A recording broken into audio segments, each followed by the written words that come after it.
Michigan very excited about their Viper, Michael Barrett. We are joined now by our Viper on College Football Weekly, Anthony Bellino, host of the Morning Blitz on Fox Sports Radio 1230 here in Toledo, as well as X's and Bros. And Anthony, as a society, we dwell on the negatives, and there are some things we can talk about negatively about Jim Harbaugh in the Michigan era, but certainly one sterling positive, with one exception. He has very much turned this series back around in Michigan's favor when it comes to Paul Bunyan's trophy, because that's what we're talking about this week. Michigan State, the state championship, as Jim Harbaugh calls it. And since Harbaugh's come back to Ann Arbor, it has been all Michigan when it comes to dealing with little brother.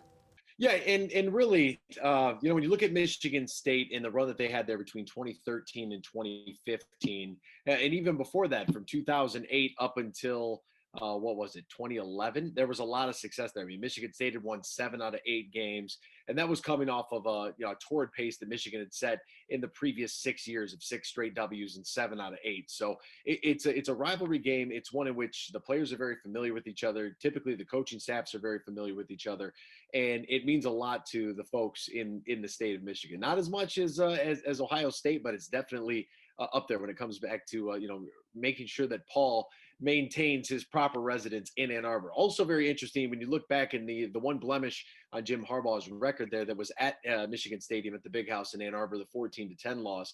A lot of times that game is referenced because it was he's in trouble with the snap, right? And it was the punt that was, why were there gunners out there? Why wasn't Michigan in max protect?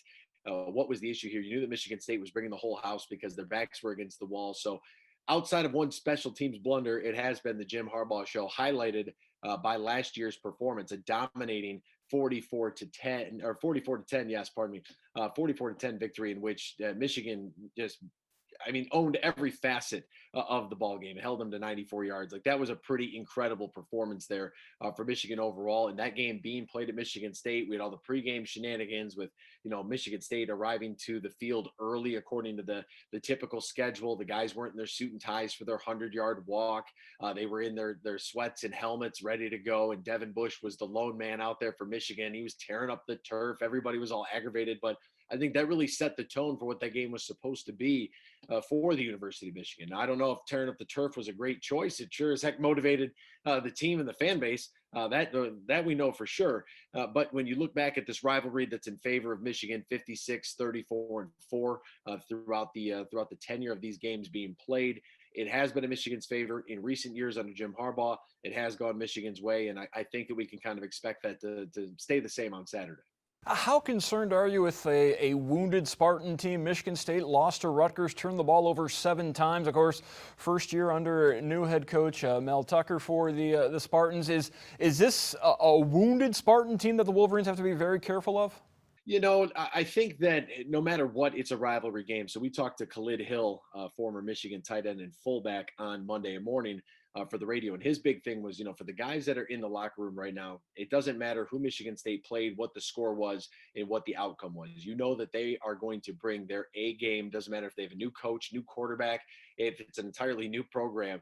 You know that you're going to get everybody's best efforts. You can throw everything else out the window because you know that this game matters very much to Michigan State. So these guys got to be prepared. They can't look at that Rutgers score and really think that that's a true testament of what Michigan State is. On the other hand, Monday morning, we had one of my coworkers say that he was ready for an annulment of the marriage of Mel Tucker at Michigan State, and he is ready to fire everybody as a Spartan fan already, and they've played 4 quarters of football. I think you look at the turnovers that Michigan State had, and you referenced it, 7 turnovers. You cannot do that at this level. Big time college football and any level of football. You can't turn the ball over with 6 fumbles, 5 of which you lost. You start throwing on interceptions there, 2 by Rocky Lombardi.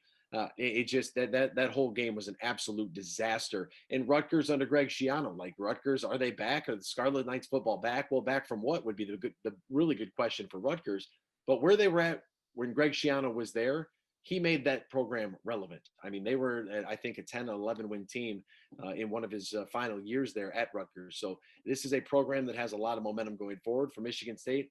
a lot of questions. And Mel Tucker was not put in a good situation whatsoever. When you look at the way that Mark D'Antonio left that program basically high and dry, got his bonus, and I'm just calling it like I see it. I'm not, favoring one team or the other, because if Jim Harbaugh were to do the same thing, I would be very upset as a Michigan fan, because you leave late in the process, you collect your bonus, and then you leave the program high and dry in terms of a coaching search. So they hire Mel Tucker, and sure, the promo videos, the hype videos, that looks great. The press conferences sound great about changing the culture and whatnot. But the guy was 5-7 at Colorado, and it's not. I mean, this isn't like 2002 USC, right? I mean, the Pac-12 is not the same as it was 20 years ago. So I think there are some major question marks for Michigan State moving forward after a pretty embarrassing loss there to Rutgers.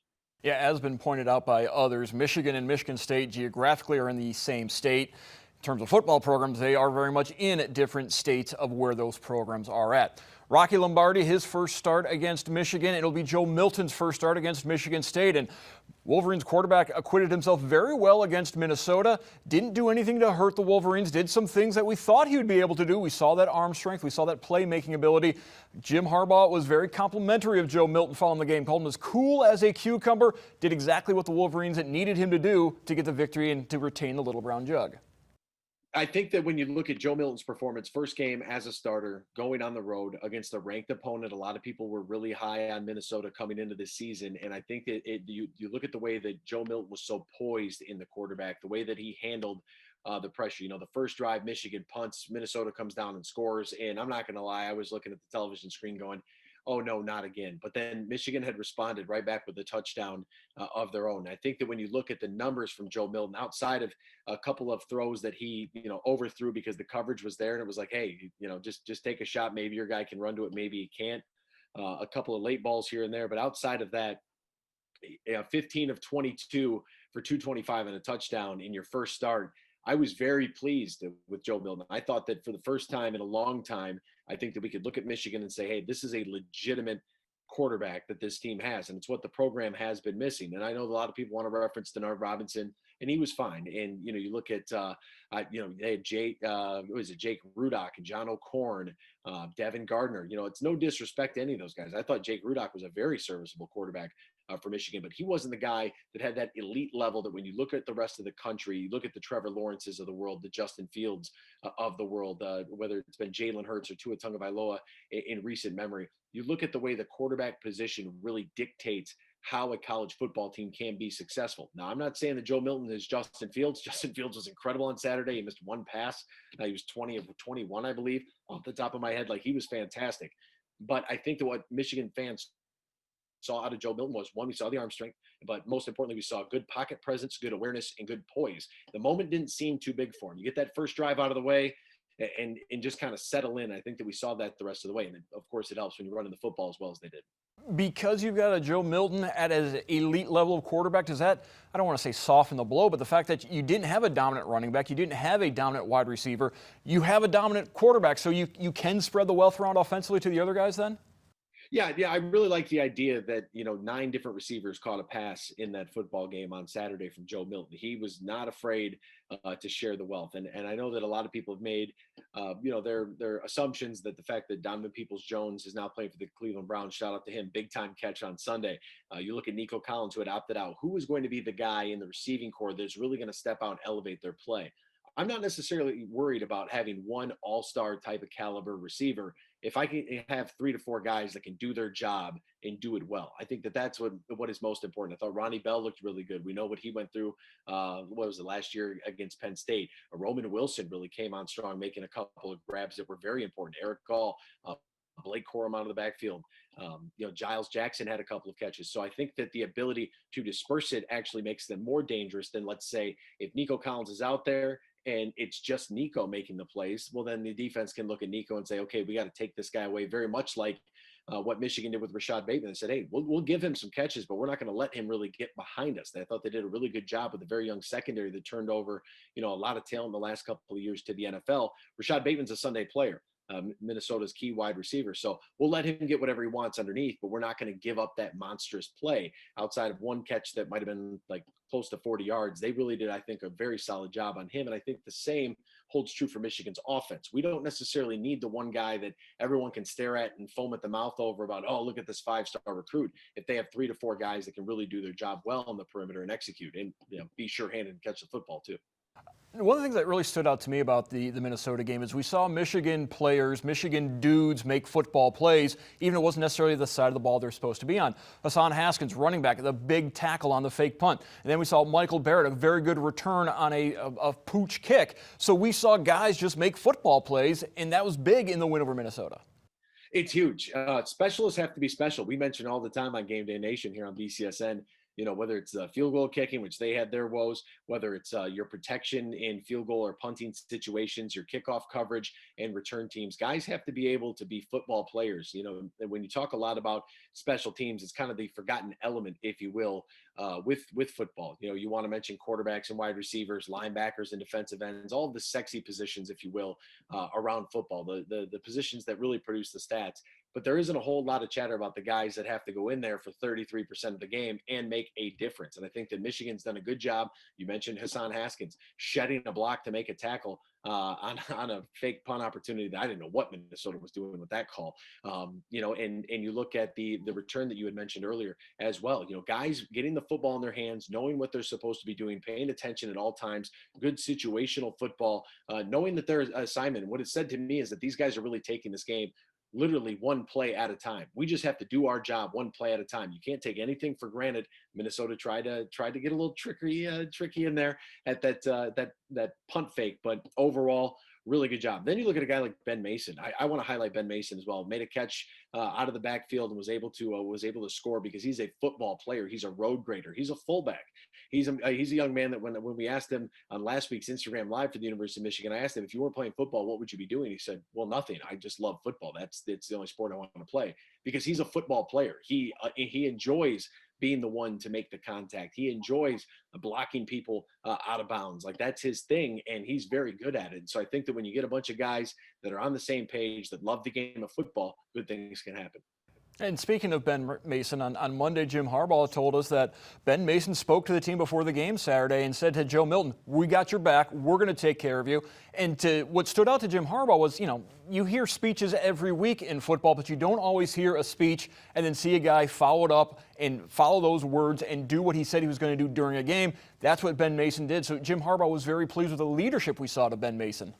Ben Mason's a 2-time recipient of Toughest Guy on the Team award. I don't know if you knew that, but that is true. That's an award that the team hands out, and he's won it twice. He won it in 2017 and 2019. He is a football guy. He is one of those guys that I think that when this Michigan team is going to lean on somebody, and it's a guy that doesn't get a whole lot of touches. It's not a guy that's going to pop off in the box score that's really going to surprise you.